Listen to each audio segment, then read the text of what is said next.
Hello, friends. I am Movie Recap, and this is the film INEPALITY. The ages that set out to enjoy life, the cats and birds caused them to dive into the bottom of the sea, and they were forced to play a tough match with the sharks. The film begins, and it is in the village. We see that he collapsed in the middle of the fields. But suddenly his eyes opened, and he thought that Brandon, who was a soldier there, had come as an enemy. He was working as the assistant of the governor's daughter named Eva. In short, he was worried all night because he had come to protect the mother of the governor's daughter. Brandon and Eva arrive at the airport, and the girl flies with her friends there. They set off on a trip together, and Brandon also did not like that they were going together to the E-gates. The girl persuaded her father to give permission for her trip without being recognized. Everyone boarded the plane, and the friends took tea from the back rows, but there were very few people on the plane. After takeoff, the plane started to shake a lot, but this was normal. After a few seconds, the same shaking happened again. The passengers said that birds had collided and left, and that there was no danger because the air was calm. But after the next turbulence, Divakudal went out to the pension. The stewardesses ordered to fasten the safety belts, and at that moment Divakudal, who had left his seat, ran into the plane and caused the passengers inside to panic. The resulting chaos caused an increase in pressure, and dust rose inside the cabin. The pilot tried to regain control and make a move, but together with the clouds above the rock they crashed into the floe.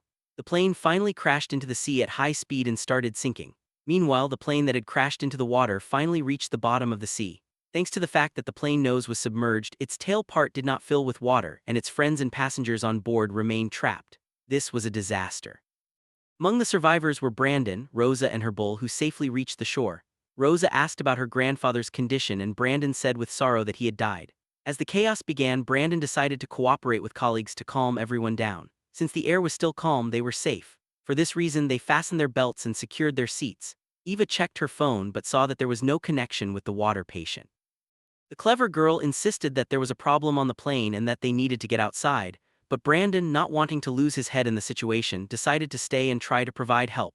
Brandon emphasized that the plane must carry 2 oxygen tanks for emergencies.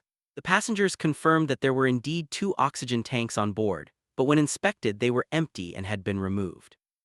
At that moment, one of the passengers named Marty noticed the oxygen tank, and Brandon took it and jumped to get it. But before that, Marty took Brandon's hat and asked for it back. Brandon began checking the passengers who had survived in the seats, after finding Momo's husband and taking the front hat. It was something to feel the tension from the direction of the game.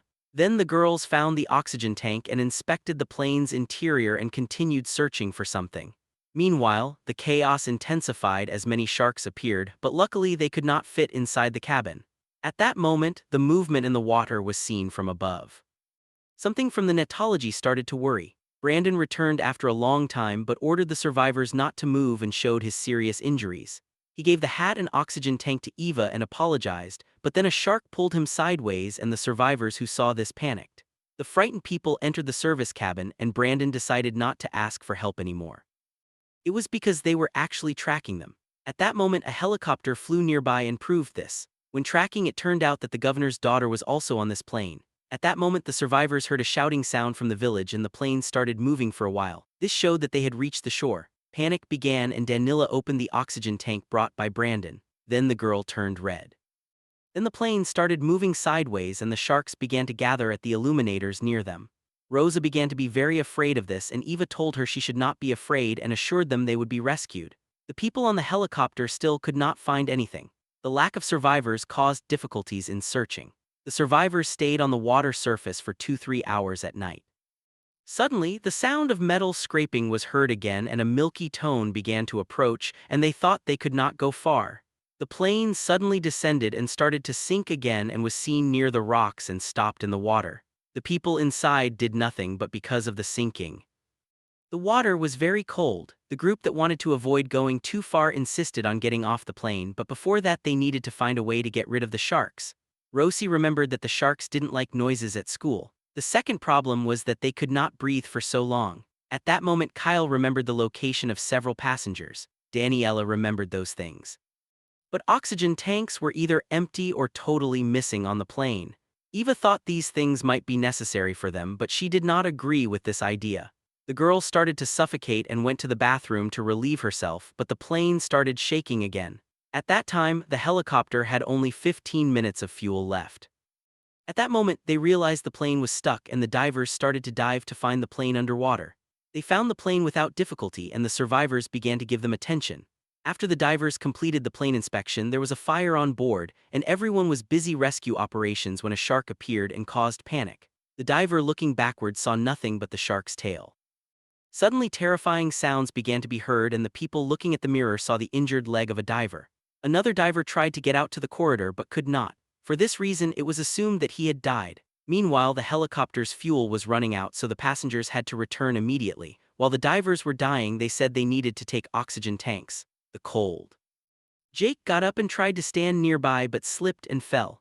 The survivors' hearts were bleeding, but the young man who came out of the water laughed over them with a cold smile.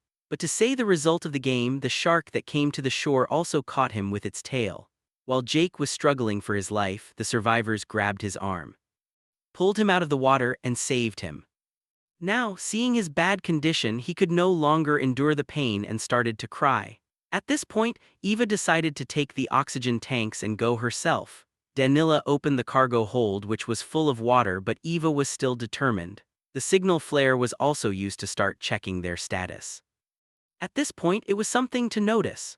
The girl finally found the necessary medical supplies, but when she saw the rocket's flight with 8 legs, she was scared.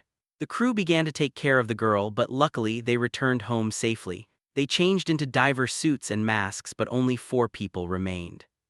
Then the plane crashed and looked outside. On the other side there were no divers, so it was clear that these were sharks.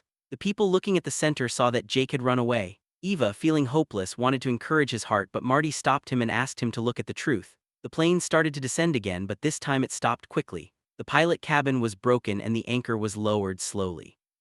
For this reason, the whole team quickly woke up from this stress and decided that a rescue sword was needed.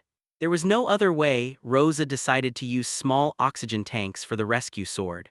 But Kyle could not go far this time because he did not know the reason for his fear of the baby, but because of Eva and Rosa. He decided to meet you. Eva gathered all the oxygen masks and went out. The sharks did not stop attacking and the whole team began to fight. Except for Marty, everyone was tired. As the group gradually became overloaded, the plane's failure began to be seen. Suddenly, the pilot cabin broke and the plane sank to the bottom of the sea, indicating that the remaining parts would soon also transition to emptiness. Marty asked Eva to go with him and Rosa. The girls dove into the water but were surrounded by sharks. For this reason, they put the oxygen tanks in the bags. They continued moving through the currents with Kyle and Daniel following behind. Seeing the water level rising, Marty thought about going far away and began to hesitate and anticipate his death. Kyle also started to panic and went up to breathe. Daniela was coming after him, but just before that, a shark that had appeared caught Kyle with 2 claws and swallowed him. Scared, Daniela ran to her girls and after finding the diver who had died on the way, used his tank to breathe. Eva tried to reach Danila and Rosa with the tank, but she herself was also attacked by a shark. Eva quickly hid and the shark sat without noticing her. But the tail part was caught. Looking at the investigation, the girl saw the shark's tendency to gather and began to swim forward. Then the plane sank and the girl could not resist the pressure. But with some effort, the girl moved forward and managed to get out of the plane before it sank. She had some freedom and a little cough.